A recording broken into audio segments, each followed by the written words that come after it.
wa asyhadu anna Muhammadan abduhu wa rasuluhu la nabiyya ba'dah. Alhamdulillah kita panjatkan kepada Allah Subhanahu wa taala, puji syukur ya. Kita diberikan nikmat baik, nikmat hemat, sehat. Istilah imanan Islam harus kita jaga benar-benar ya. Kemudian salawat dan salam kita sanjungkan selalu kepada Rasulullah Muhammad SAW.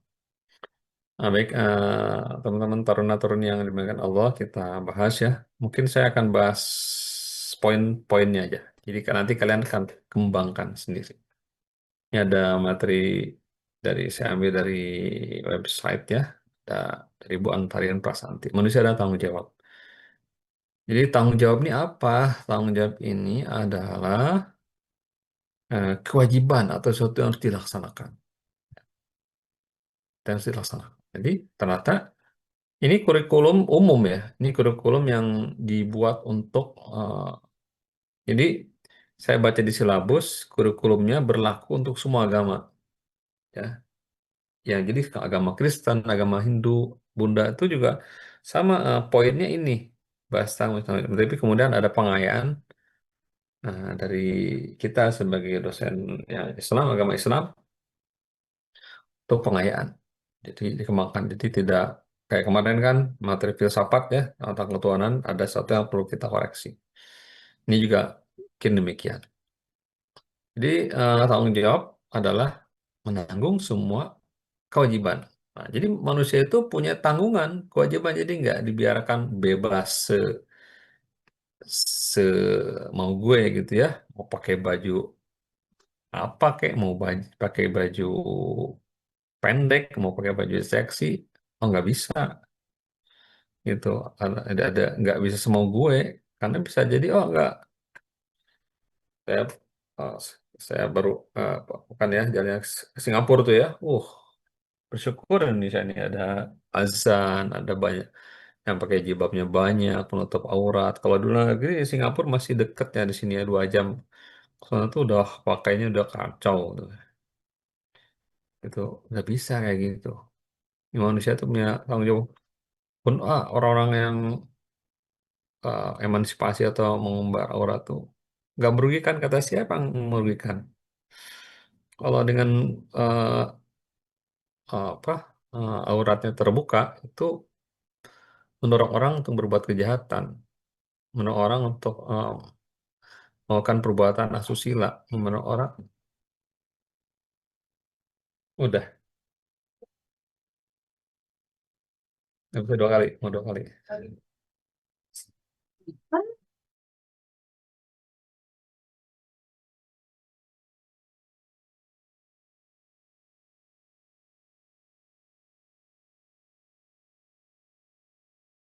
Oke lanjut ya. Eh, jadi manusia itu punya tanggung jawab, nggak bisa itu enaknya karena maaf, kegiatan perkosaan aja itu karena tindakan-tindakan asusila, tindakan yang bebas mau gue ya. Walaupun yang orang yang dihukum ya orang yang melakukan perkosaan ya. Tapi dari situ juga ada hal-hal yang men-trigger gitu. Karena tadi pakaian yang mengumbar aurat. Untuk tanggung jawab ada kesadaran asal kata sadar. Jadi harus sadar juga, insaf juga terhadap kewajiban. Tadi kewajiban menutup aurat, kewajiban tanggung jawab untuk menjaga eh, apa orang untuk berbuat untuk tidak berbuat jahat harus ada jaga jaga ya. Nah, tanggung jawab ini muncul dari kesadaran orang. Nah, itu juga tidak lepas dari norma-norma atau masyarakat yang berlaku. Nah, ini. Nah, bedanya aturan dan norma. Kalau aturan itu mengikat kan ya, peraturan, peraturan daerah, peraturan bangsa, negara, peraturan ASN itu mengikat. Mengikat ada kalau dilanggar, kita naik motor, nggak pakai helm, ditangkap polisi, didenda, wajar karena aturannya memang mengharuskan kita untuk pakai. helm, itu aturan. Jadi kalau norma nggak terikat, ada emang tapi aturan tidak terikat. Artinya kalau kita ada pelanggaran tidak ada hukum yang menghukum orang untuk itu. Hukumnya mungkin sanksi moral gitu, dijauhin. Ada orang yang berzina gitu ya, di satu kampung dijauhin itu berzina, berzinahin. Malu atau itu norma. Tapi tidak sampai di penjara.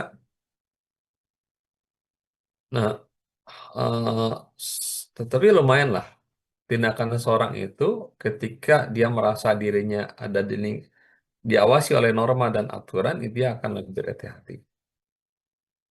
Ya, oh, di Singapura, lagi-lagi Singapura, itu ya aturan satu bangsa beda-beda ya. Di Singapura itu ketat, nggak boleh ngerokok, nggak boleh vaping, nggak boleh nge-vape ya. Di Indonesia, Insya Allah ngerokok di mana aja, vaping di mana, makan cewek-cewek vaping ya. Itu ya itu, bahkan di situ di Singapura itu diteraskan vaping itu lebih merusak daripada merokok. Bagus. Cuman Indonesia aja yang aturannya nggak ketat. Jadinya kerusakannya jadi parah gitu ya. Kenapa Singapura itu? Singapura itu luasnya kayak Jakarta, hampir 11 Jakarta. Tapi Jakarta lebih padat penduduknya. Tapi Singapura punya pendapatan dari sektor pariwisata tuh 10 kali lipat daripada Jakarta. Kenapa? Karena Singapura itu adalah negara paling aman, dianggap paling aman. Kenapa paling aman? Karena eh, aturannya ketat untuk ini seseorang. Orang itu takut terhadap sistem itu. Sama dengan Jepang juga. Orang di Jepang jam 12 malam, jalanan sepi, nggak berani orang melanggar lampu lalu lintas. Di Jepang ada orang ketinggalan tas di kereta KRL, aman. Ya, teman saya pernah tuh ketinggalan tasnya. Dia datang ke stasiun kereta, dapat diamankan oleh petugas. Kalau di kita pegang tas kita aja dicuri orang ya, dicopet orang di Jakarta kayak gitu. Artinya aturannya nggak ketat, warganya eh, nggak disiplin juga, nggak peduli norma dan aturan, tidak paham. Nah itu itulah kita disadarkan dengan adanya materi tadi tanggung jawab manusia. Pengabdian. Nah berikutnya apa? Manusia itu tidak lepas dari makhluk atau sorry bukan makhluk, zat yang menciptakan manusia. Yang namanya Tuhan itu Allah Subhanahu Wa Taala. Itu eh, ada yang menciptakan, maka kita sebagai manusia harus menyerahkan diri, harus menghambakan diri kepada ah, Tuhan dan Allah Subhanahu Wa Taala. Menghambakan diri itu dengan ikhlas, pengorbanan, rasa setia, cinta kasih, loyalitas, setia. Jadi tidak bisa kita semau gue. Allah Subhanahu Wa Taala tuh eh, sudah punya aturan-aturan, walaupun bukan aturan perundang-undangan ya, berupa norma-norma.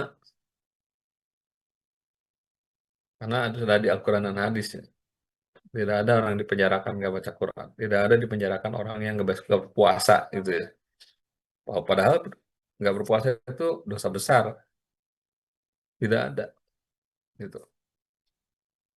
Tapi orang yang sadar, kita menjadikan dirinya tuh makhluk yang bertanggung jawab terhadap penciptaannya. Allah Subhanahu wa Ta'ala.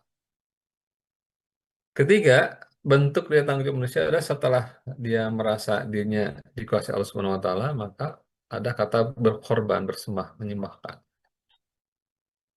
Ya, dengan tulus ikhlas berkorban eh, dalam di Indonesia secara berarti berbuat baik dari manusia hukum peraturan. Hakikat tanggung jawab universal tidak ada manusia tanpa merasa tanggung jawab. Jadi semua manusia itu punya rasa tanggung jawab. Ah enggak apa. Hmm. punya unik nilai kadar berbeda tergantung pendidikan dan lingkungan. Jadi tanggung jawab seorang itu ya sama di seluruh kita beri ke negara lain pun ada tanggung jawab untuk mentaati aturan, tanggung jawab untuk mentaati rambu-rambu lalu lintas, tanggung jawab untuk menciptakan kebersihan, ya. Ya kadarnya berbeda-beda. Tadi ya di Singapura itu dianggap kota teraman sedunia. Maka orang wisatawannya banyak banget. Padahal cuma seluas Jakarta. Padahal nggak ada yang menarik gitu kalau menurut saya gitu ya. Cuma tempat nongkrong doang, tempat makan, kafe banyaknya itu. Nggak ada kayak kan kita di Indonesia ya. Ada puncak, ada pantai, ada apa gitu. Dan luas. Mau ke Bali, mau kemana, luas lah Indonesia itu. Tapi kalah sama Singapura yang cuma seutert Jakarta lah. Dan Jakarta sendiri apa ininya wisatawannya Monas palingnya gitu. Jadi nggak bukan wisata internasional, mereka udah menciptakan apa ya macam tanggung jawab ya dari diri sendiri, keluarga, masyarakat, dan mencipta. Ini tanggung jawab manusia ya. Tanggung jawab seorang terkait dengan esensi manusia sebagai makhluk individu, makhluk sosial, pun makhluk Tuhan. Berperilaku sosial dengan orang berlaku diartikan sebuah hati nurani yang merupakan suara hati yang baik, jujur, dan lurus menghargai hak dan kewajiban orang. Itu ya, lagi ya. Unsurnya perasaan wajib. Kesadaran bahwa seseorang merasa mempunyai beban atas kewajiban untuk melaksanakan sesuatu. Rasional didasarkan pada pikiran yang benar atau akal sehat. Kebebasan tidak memperoleh paksaan, tekanan tidak memihak, tidak berdasarkan perhitungan dan mencari keuntungan. Itu ya. Jadi kesadaran untuk sebagai tanggung jawab itu ada perasaan wajib. Ini wajib nih ya untuk menciptakan iklim yang sehat. Atau di lingkungan kelas Anda ya. Jadi apa saling tolong menolong ya. Bahkan, tapi bukan tolong menolong dalam hal mencontek, bukan. Ada yang susah ini ya, dibantu ya. Tidak saling ngejek, tidak saling membuli. Ya, sekarang kan lagi tren nih kasus bullying tuh ternyata jadi di mana-mana. Ya, kemarin ini di SMA 72 ya, orang yang ngebom bagaimana orang siswa SMA ngebom SM, ngebom sekolahan karena dia dibully sama teman-teman sekolahannya itu kan luar biasa kayak gitu. Dan ternyata kasus-kasus bullying itu jadi banyak ternyata. Ada di Jawa Timur, ada dibully di PC di ya sebenarnya udah namanya bully padahal kasus ini kan banyak. Karena di Aceh tuh ada yang karena dibully dia ngebakar pesantren. Nah, ini iklim-iklim yang harus dihindarkan, harus kita jaga ya. Hmm. Kalau ada yang masalah tuh dibantu, kan dibully gitu ya. Jadi bullying itu kayaknya tren gitu. Karena ada pergeseran akhlak. Kebebasan tidak memperoleh paksaan, tidak memihak, tidak berdasarkan mencari keuntungan, jangan. Di lingkungan kerja juga biasa ada orang membuli ya. Karena ingin mendapatkan keuntungan atau simpati dari bos, dibully teman-temannya itu, temennya. Oh, udah selesai. Oke, lanjut ke materi berikutnya. Ada yang mau bertanya dulu sebelumnya? Hah? Ada yang mau bertanya? Ya, belum ada pembina. Oke, lanjut ke materi pengayaan, saya bilang ya. Jadi kalau nggak dikemas sama Islam ya hanya hanya apa? Nggak ada tentu arahnya gitu. Jadi yang jelas saya ada ketemu materi yang apa cocok kayaknya, Insya Allah. Jadi bentuk tanggung jawab itu adalah kita berkomitmen terhadap tadi terhadap Allah, Tuhan, terhadap dirinya sendiri dan terhadap masyarakat. Dan itu diatur dalam Islam. Kita seorang Muslim harus komitmen dalam keislaman kita. Jadi bukan komitmen dan warisan dan keturunan ini Islam nih. Islam tapi Gak Islami. Nah, itu salah ya. Jadi harus komitmen orang Islam harus komitmen dengan akidahnya, dengan ibadahnya, dan akhlaknya, keluarganya dan hari esok. Ya. Jadi, tapi ini bukan hal yang memberatkan. Ini suatu hal yang enak dan menyelamatkan, mententeramkan gitu ya. Termasuk masalah hijab ya, apa jilbab. Jilbab bukan ya sekedar ada orang pakai jilbab menutupi kekurangan, ada orang jilbab terlihat lebih cantik, ada. Tapi kita jilbab untuk lebih uh, patuh, taat dan ingin dicintai oleh Allah Subhanahu Wa Taala. Saya pernah lihat di TikTok itu ya, ada orang yang TikTok apa itu ya, ada ada salah orang yang sengaja mau jaga jilbab orang Barat. Oh jilbab ini. Begitu dia pakai jilbab, malah cantik tuh. Jadi dia pakai jilbab. Jadi pertama komitmen Muslim kepada Islam adalah meluruskan akidah saya, selimul akidah. Selimul akidah itu eh, wujudnya adalah pertama mengimani bahwa pencipta alam semesta ada Allah Subhanahu wa taala. Lalu kana fihi ma alihatun illallah la fasadata fasubhanallahi rabbil arsy amma yasifun. Seandainya pada keduanya langit dan bumi ada Tuhan-Tuhan selain Allah, tentunya keduanya lebih binasa. Maha suci Allah Tuhan pemilik arsy dan apa yang mereka sifatkan. Betul ya. Eh, jadi yang punya semua itu Allah Subhanahu wa taala. Yang punya dunia Allah, yang punya langit Allah, yang punya surga juga Allah Subhanahu wa taala. Allah itu memilih siapa? Allah itu memilih orang-orang yang menyembah Allah. Nggak mungkin Allah memilih orang-orang yang tidak menyembah Allah. Allah tidak mungkin memilih orang yang punya agama selain Allah.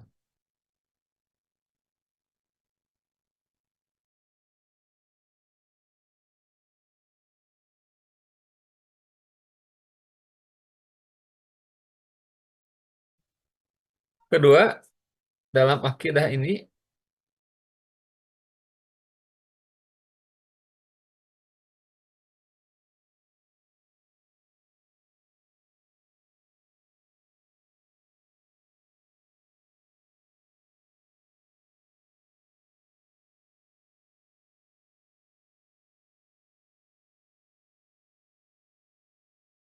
baik, eh, dari salim dari salimul akidah ini adalah kedua mengimani bahwa Allah SWT telah mengutus Rasul dan menurunkan kita untuk memperkenalkan azabnya kepada Allah manusia. Jadi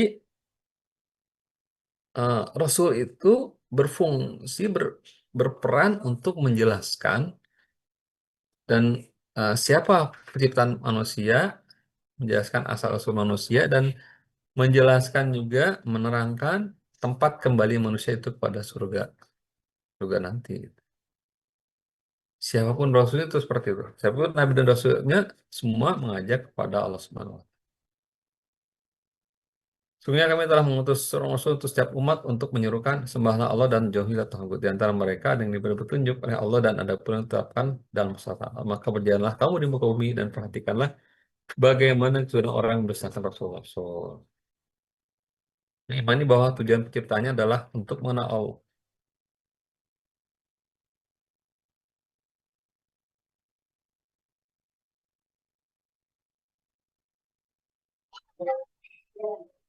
Oh, kan, sudah.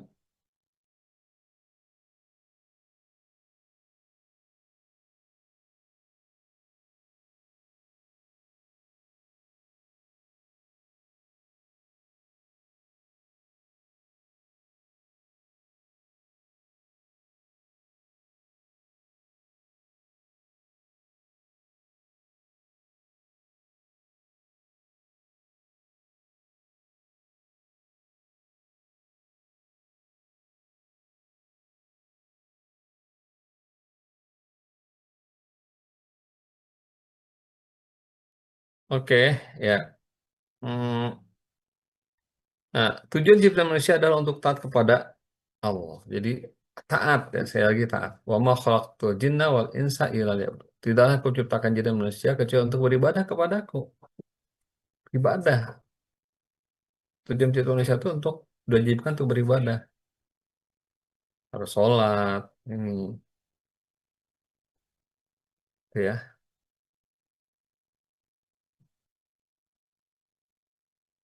Nanti saya akan monitoring kalian ini semua untuk bagaimana pelaksanaan sholat fardunya, kewajiban-kewajiban sholatnya. Kemudian ini juga mau menjelang puasa Ramadan ya. Bulan puasa itu lekat dengan bulan Al-Quran. Maka kalau nggak baca Quran di bulan puasa itu rugi. Maka saya akan mewajibkan baca Quran menjelang bulan puasa. Supaya pada bulan puasanya terbiasa. Ya. Ini juga dalam kamu implementasikan kewajiban ibadah kepada Allah. Kemudian kata Allah, ini udah ya. Fariqum fil jannati wa fariqum fis sa'ir. Segelintir manusia masuk surga, segelintir lainnya akan masuk neraka. Nauzubillah ya. Jadi barang siapa yang taat kepada Allah akan masuk surga. Barang siapa yang kafir, maksiat, maka dia akan masuk neraka. Nauzubillah. Itu di state oleh Allah. Yang kelima mengimani bahwa tasri pembuatan hukum hanyalah dari Allah Subhanahu wa taala. Tidak boleh dilangkahi. Para seorang muslim yang alim dibolehkan beristihad dalam mengambil kesimpulan hukum dan hukum disyariatkan. Eh, Apapun yang kamu perselisihkan, keputusannya diserahkan kepada Allah yang memiliki sifat-sifat demikian. Itulah Allah Tuhanku, hanya kepadanya lah aku bertawakal dan hanya padanya aku kembali. Jadi kita harus memberikan semua keputusan-keputusan kita kepada Allah Subhanahu wa taala. Ya. Karena mengetahui nama-nama serta sifat-sifat yang layak disesuai dengan keagungan Allah Subhanahu wa taala. Jadi Allah tuh punya 90 nama, kita hafalin ya. 99 yang hafalin 99 itu bisa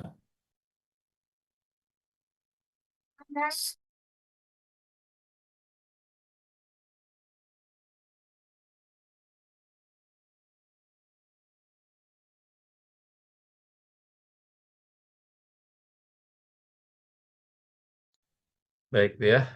Jadi yang menghafal 99 Allah itu akan dimudahkan urusannya, akan masuk surga ya.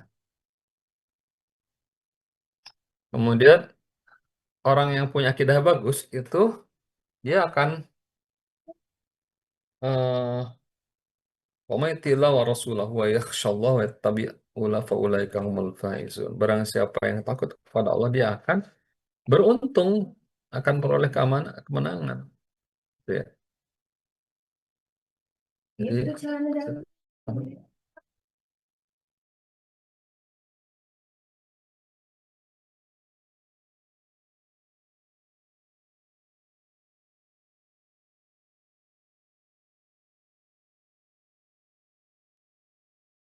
lanjut ya, yang akidah itu orang yang bertawakal kepada Allah. Jadi mengarahkan segala sesuatu urusan kepada Allah.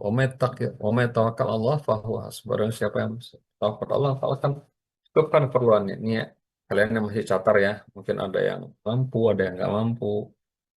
Minta tolong kepada Allah. Kita pasrahkan urusan kita kepada Allah Subhanahu wa taala.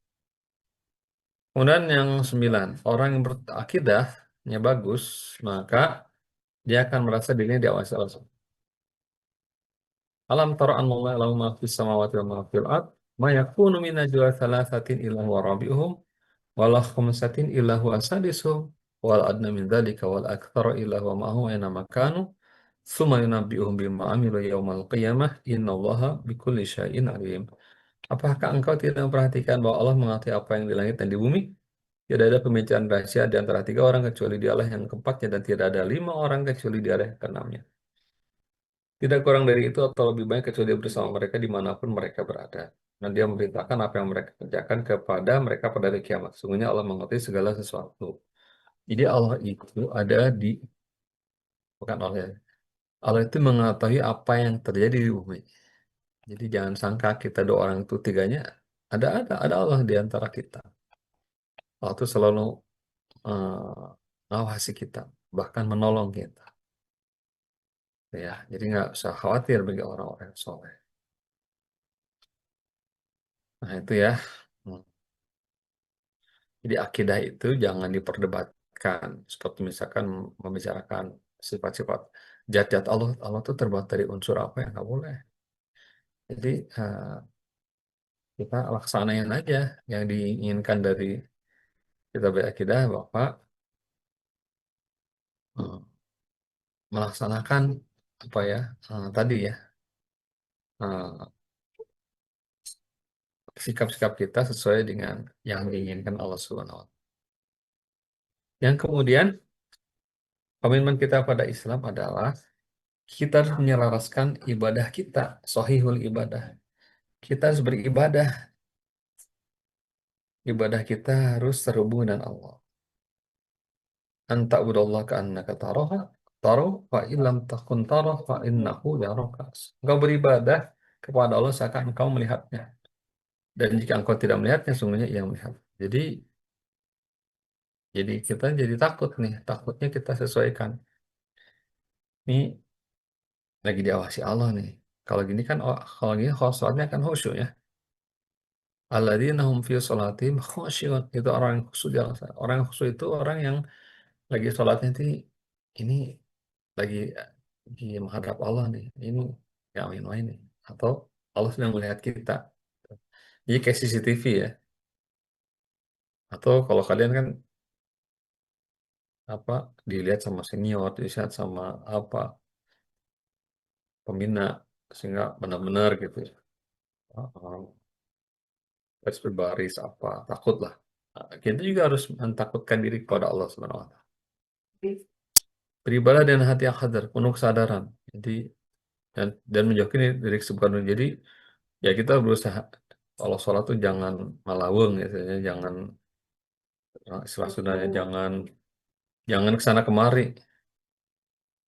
Yang sama kita berusaha tuh. Makanya ada hadis kalau kita sholat itu ada orang sholatnya itu 1/10 nilainya. Ada yang 1/9, 1/8, 1/7 sampai 1/1. Yang 1/1 itu berarti nilainya benar itu sholatnya. Full dia concern gitu. Consciousness sama Allah Subhanahu wa Ta'ala. Jadi kalau 1/10 berarti dia tadi ngelantur sholatnya. Ingat sana kemari, ingat sama siapa, ingat sama ujian atau dan sebagainya. Nggak boleh. Nah, melatih diri membiasakan amal sunnah wama yazalu yataqarrabu abdi ilayya binawafil hatta ahabbu. Dan senantiasa hamba-hambaku mendekatkan kepada aku dan amal-amalan sunnah sehingga aku mencintai. Jadi barang siapa yang suka amal sunnah, yang rajin sholat ke masjid, bagi laki-laki yang rajin baca Quran, rajin tahajud, yang rajin puasa Senin Kemis, itu Allah akan cintai. Sehingga doa-doa kita terkabul. Siapa yang suka sholat di masjid laki-laki? Siapa?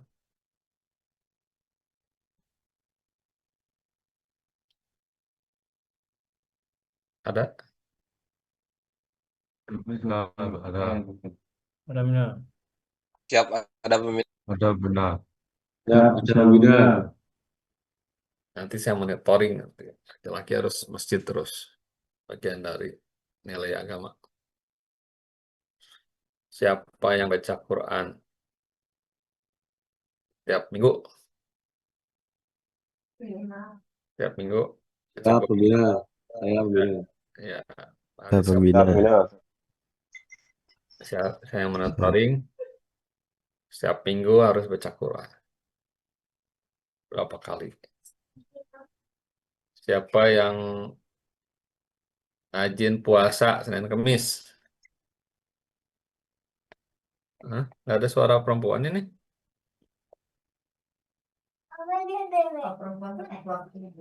Oh iya, puasa ada ini ya perempuan. Ini saya monitoring juga prosesnya. Karena ini termasuk bagian dari pengamalan ya. Saya ingin banyak agama itu bukan teori tapi pengamalan. Nah, yang kelima ini mempunyai waktu khusus untuk meditasi Al-Quran. Nah, tadi ya, nah, kita sepakat sebentar lagi musim bulan Ramadan, ya baca Quran mesti ditegakkan lagi. Karena Iqra'ul Quran fa innahu ya'ti yaumal qiyamati syafi'an li ashabi. Baca Quran karena sungguhnya ia akan datang pada hari kiamat sebagai pemberi syafaat bagi pembacanya. Nolong kita. Kakek saya udah almarhum, alhamdulillah. Insyaallah ya. Allah ya. Itu waktu ngajarin saya Quran dari kecil tuh, dari sebelum masuk sekolah saya udah khatam Quran. Beliau bilang baca Quran nanti ya di kuburan itu menerangi kita sebagai lampu. Alhamdulillah, sampai saya bisa.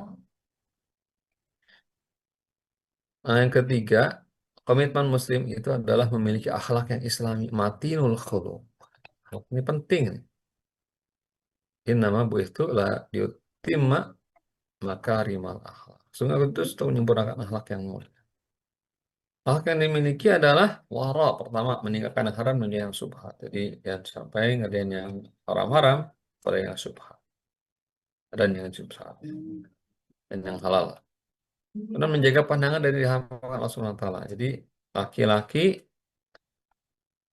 katakanlah laki beriman hendaklah mereka menjaga pandangannya dan melihat kemaluannya. Demikian itu lebih suci bagi mereka. Sesungguhnya Allah Maha Teliti apa yang mereka perbuat. Sebenarnya ayat ini bukan cuma untuk laki-laki, tapi buat perempuan. Karena ada juga perempuan yang senang lihat laki-laki yang tampan ya. Ada banyak ya. Jadi kita harus saling jaga pandangan. Bukan berarti nggak boleh melihat. Karena perlu juga melihat karena kan kita berhubungan ya. Tahu rupanya si Anu. Supaya kita kalau ada perlu kita juga bisa ini. Dan eh, Nabi Muhammad juga melihat dan para sahabat juga melihat. Tapi ada kisah ya, Nabi Muhammad itu ketika memasuki suatu wilayah Eropa ketika penaklukan perang atau perang Khaybar atau apa, itu terkena wanita itu cantik saya semuanya. Karena orang Eropa kan jadi cantik ya. Itu Nabi Muhammad saya menundukkan wajahnya karena takut berzinah ya, takut berzinah mata. Kan pandangan pertama anugerah, tahun berikutnya kan ada unsur zinahnya. Nabi Muhammad menjaga pandangannya, dia menunduk. Nah, saking cantiknya. Nabi Muhammad ketika melamarkan Zainab binti Jahsy itu untuk anak angkatnya Zaid bin Harithah, karena Zainab ini wanita yang cantik, itu Nabi Muhammad meminta kuasa untuk menundukkan pandangannya juga. Dalam hal ini para ulama mengatakan pada saat itu pun zaman Nabi Muhammad itu tidak ada wanita yang bercadar.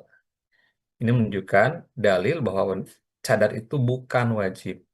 Karena zaman Nabi Muhammad aja, Muhammad itu tadi tahu ini mana rupa-rupa wanita.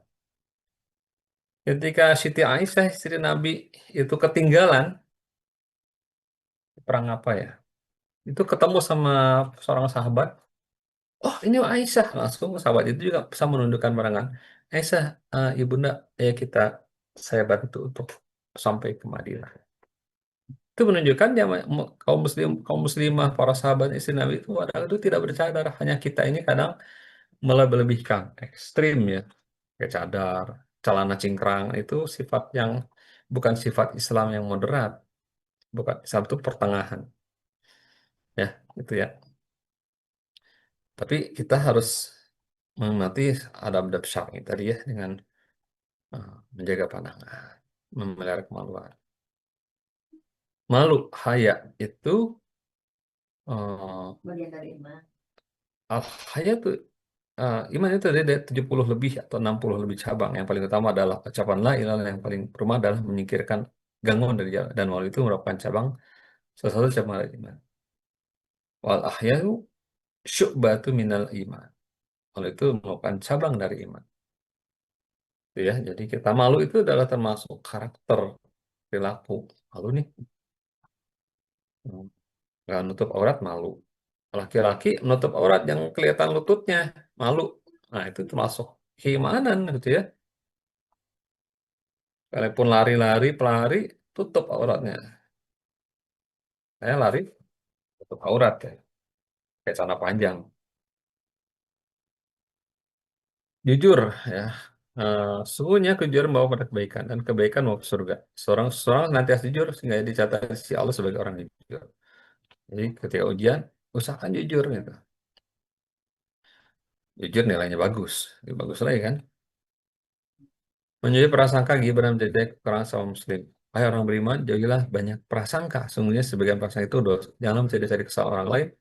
Dan janganlah di antara kamu yang menggunjing sebagian lain. Dan janganlah di antara kamu yang suka memakan. Apakah ada di antara kamu yang suka memakan daging saudara yang sudah mati? Tentu kamu merasa jijik. Bertakwa kepada Allah. Sesungguhnya Allah Maha menerima taubat lagi Maha Penyayang. Itu ya, nggak boleh berprasangka, berburuk sangka, mencari kesalahan orang lain dan gunjing. Itu sampai Allah itu menurunkan surat ya, menegur perilaku seperti itu. Keempat, harus membangun warisan. Waduh, minta lah bahasanya. Tapi saya perlu, inilah bagian ini ya. Kalian pasti 4 tahun lagi nanti ya. Tapi perlu di state dari sekarang. Wanita itu dinikahi karena 4 perkara. Karena hartanya, keturunannya, kecantikannya, dan agamanya. Maka pilihlah yang beragama di kau beruntung. Jadi, memilih istri pasangan suami karena agama itu lebih utama. Walaupun tidak dipungkiri, kita juga melihat dari segi hartanya, keturunan dan kecantikannya. Karena itu juga jadi pelekat cinta. Jadi suami istri. Jadi anak. Jadi dari sekarang diperhatiin, di create ya. Gimana? Jadi berkeluarga, pasangan itu ada ilmu-ilmunya. Ya. Makanya kita belajar Islam itu semua gitu ya. Dan Islam itu berkeluarga. Jadi jangan sampai kita nggak punya ilmunya. Makanya banyak sekarang trennya eh, rumah tangganya sebentar karena nggak punya visi membangun rumah tangga yang Islam.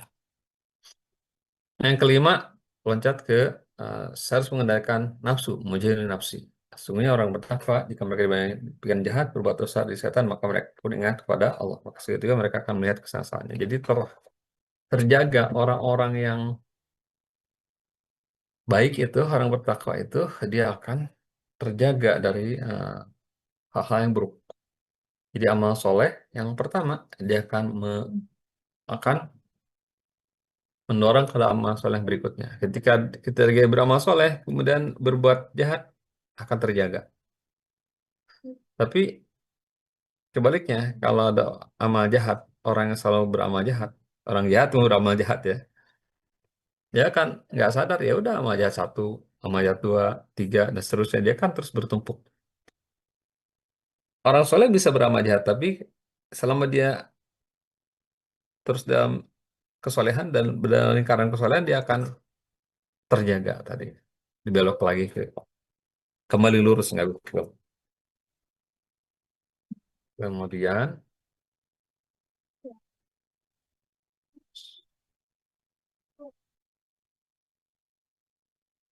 wa amma man khafa maqama rabbih wa nahaa nafsa 'anil hawa fa innal jannata hiyal ma'wa. Orang yang takut, adapun orang yang takut akan kebesaran Tuhannya dan menahan diri dari hawa nafsu, maka sungguhnya surgalah tempatnya. Jadi udah Allah janjiin ini. Bagaimana janji bagi orang yang kuat dalam nafsu. Jadi orang yang kuat adalah orang yang menahan dirinya dari marah. Orang yang tahanlah marah maka akan masuk surga. Yang berikutnya adalah saya meyakini bahwa masa depan milik Islam. Kita harus yakin bahwasanya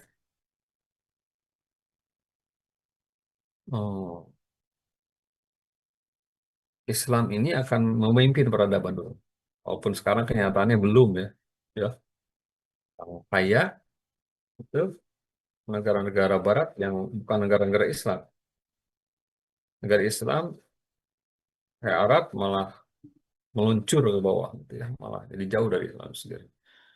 Negara Amerika kaya banget, gitu ya, sombong kaya. Mereka kalau teman saya cerita tuh mau masuk negara Amerika itu susahnya luar biasa. Apply biasanya 3 bulan. Udah bahkan orang Amerika itu nggak rugi, nggak lu nggak masuk Amerika juga nggak rugi gua gitu istilahnya. Kalau kita kan malah Orang Indonesia mah kebalik. Ada visa on arrival ya. Jadi begitu datang di bandara udah langsung boleh masuk ke Indonesia. Visanya cuma beberapa menit aja masuk. Kalau di luar negeri itu ngantri misalnya tuh ke UK itu 1 bulan, ke Amerika 3 bulan. Ya Allah, itu demikiannya itu ya hegemoni itu, kesombongan orang-orang negara-negara luar Islam. Tapi kita harus yakin bahwa keadaan itu akan berubah karena Rasulullah sudah menjanjikan. Walladzi arsala rasulahu bil huda wa dinil haq liyudhhirahu 'ala dini kulli wa kafa billahi syahid. Dialah yang mengutus Rasul dengan membawa petunjuk dan agama yang benar agar dia mengunggulkan agama tersebut atas semua agama kecuali Allah sebagai saksi. Itu keyakinan itu. Dan itu pernah terjadi. Jadi Rasulullah lagi susahnya menggali parit perang Khandaq, Rasulullah sudah melihat cahaya kemenangan Islam dengan bisa menundukkan kerajaan Kisra dan Romawi. Atau kalau zaman sekarang Rusia dan Amerika ya. Dan ternyata benar, terjadi di zaman Umar bin Khattab, Umar bin Abdul Aziz, Muhammad Al-Fatih, Salahuddin Al-Ayyubi, dan sebagainya. Kita lagi menunggu keberulangan masalah itu. Rasul bersabda, sungguh harus urusan agami akan sampai ke suatu tempat yang dilihat siang dan malam. Allah tidak membiarkan suatu pun rumah baik yang terbuat dari batu bata ataupun tenda, melainkan Allah telah akan masukkan agama ini ke dalamnya dengan kemuliaan orang mulia atau kehinaan orang yang mulia. Ya, kemudian yang dengannya Allah memuliakan Islam dan kemudian yang dengannya Allah menghinakan kekufuran. Itu ya, wih, masih banyak. Cukuplah segitu ya. Jadi eh, silakan Anda, kelompok Anda buat resume PPT yang bagus dari yang ini. Silakan cari referensi lain yang menguatkan ya, bukan referensi yang jadi meragu-ragukan. Bukan. Silakan nanti saya akan nilai jadi tugas program. Ada yang bertanya atau wah berkomentar? Silakan.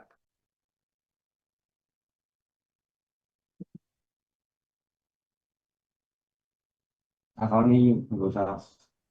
Hmm? Saya pembina. Izin bertanya pembina. Oh ya, salah boleh. Perkenalkan nama saya Firdaus Nurniwasa dari kelas Geofisika 1A. Izin bertanya pembina. Untuk yang tugas apa resume PPT itu untuk per kelompoknya dibagi menjadi berapa orang pembina?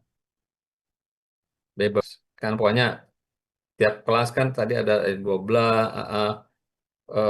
ada yang 6, ada yang 5, silakan. Pokoknya satu kelasnya dua dua kelompok taruna, 2 kelompok taruni. Jadi ada satu kelas ada 4 kelompok. Ya, jadi nggak dicampur nih. Saya nggak mau campur-campuran. Ya, paham ya? Siap, terima kasih pembina. Ya, batasnya sekarang hari apa Jumat? Minggu ya. Ya, hari Jumat lah. Jumat lah. Ya, Jumat ya. Siap pembina. Ini aja supaya nggak ini masukin di Google Drive. Yes, tugas-tugasnya masukin di Google Drive. Oke, Siap pembina. Siap pembina. Google Drive. Nanti saya juga akan nitip ke ustadz-ustadzah yang di grup Binroh untuk memantau tugas-tugas atau mengirim tugas-tugasnya lewat situ juga. Nanti itu kan saya jadi kegiatan Binroh, Liko itu nanti akan saya masukkan dalam penilaian nilai saya. Agama. Ya. Ada lagi yang tanya? Atau komentar? Hmm? Suaranya belum ada.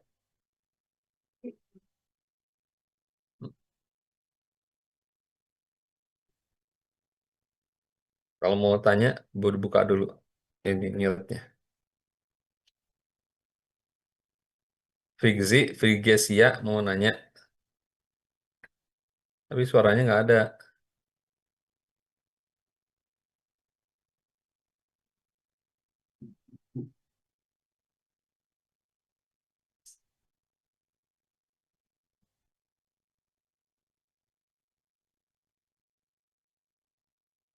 atau diketik aja?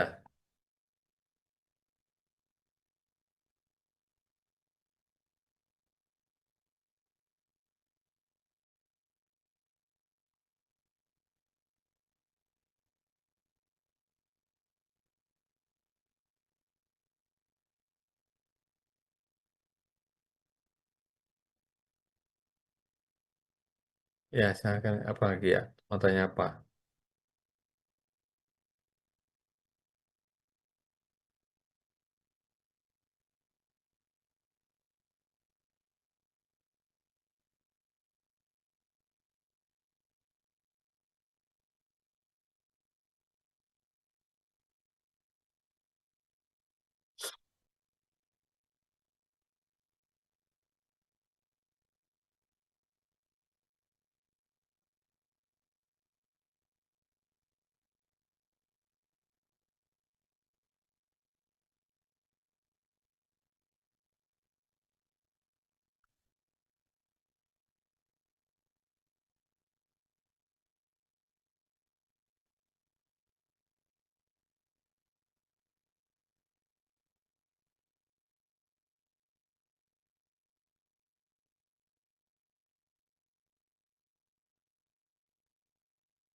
Izin perkenalkan diri, nama Pergesia.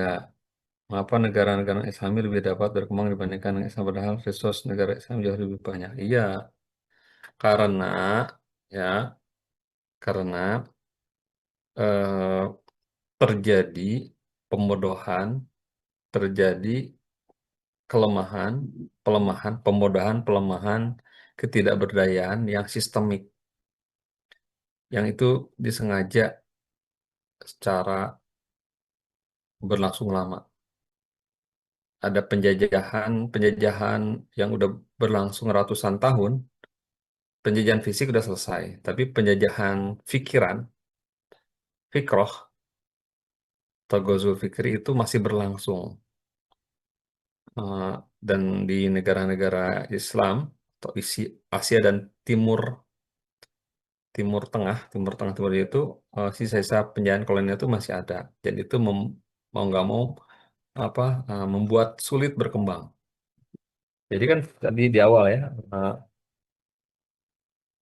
penjajahan itu kayak ibarat membuli ya, bullying ya. Orang dibully itu, makanya kalian harus jaga nih iklim sehat, karakter sehat, jangan ada pembulian itu. Lagi tren sekarang, sampai kemarin ada di SMA 72 ya di Jakarta, orang dibully itu saking keselnya, saking depresinya dia ngebom sekolah. Ada di pesantren di Aceh, anak pesantren yang membakar sekolah itu karena dibully. Ya. Nah, hati-hati tentang pembulian. Dan pembulian itu ya same as penjajahan itu. Itu jadi sulit berkembang. Saya cerita, jadi Indonesia benar punya resource, sumber daya energi. Tapi sumber energi itu semua, tambang, eksplorasi itu semua diangkut keluar Indonesia, dijual dalam harga yang murah. Kemudian lucunya kita beli dengan harga yang sangat mahal. Dijualnya kemana? Ke Singapura yang dekat. Singapura itu perpanjangan dari Amerika dan negara-negara besar. Amerika, Inggris, ada Petrol, ada Repsol,